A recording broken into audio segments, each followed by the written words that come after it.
بسم اللہ الرحمن الرحیم ان الحمد للہ والصلاة والسلام علی سید الانبیاء والرسل اما بعد۔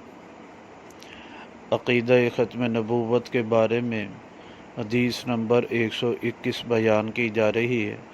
یہ حدیث مبارکہ المصنف عبدالرزاق میں موجود ہے۔ اس کے راوی حضرت عبداللہ بن ثابت رضی اللہ تعالیٰ عنہ ہیں۔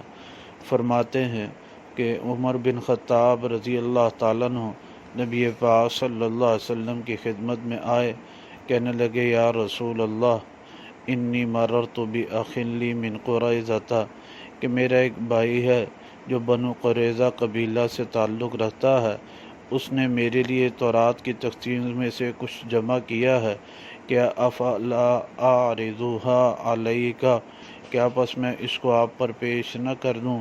آپ علیہ الصلاۃ والسلام کا چہرہ انور متغیر ہوا اور آپ نے فرمایا اے عبداللہ فقلت مسخ اللہ عقلک، اللہ تیری عقل کو مسخ کر ڈالے، کیا نہیں تو دیکھتا بوجہ رسول اللہ صلی اللہ علیہ وسلم، آپ علیہ الصلاۃ والسلام کا چہرہ انور متغیر ہو گیا۔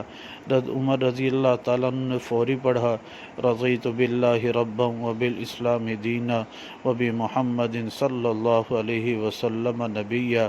پھر آپ علیہ الصلاۃ والسلام نے فرمایا والذی نفس محمد بیدہ، فرمایا قسم ہے اس ذات کی جس کے قبضہ میں محمد کی جان ہے، لو اصبح فیکم موسیٰ، اگر تم میں موسیٰ بھی ہوتے، ثم اتبعتموہ، پھر تم ان کی اتباع کرتے، وترکتمونی لضللتم، اور تم مجھ کو چھوڑ دیتے تو البتہ تم گمراہ ہو جاتے۔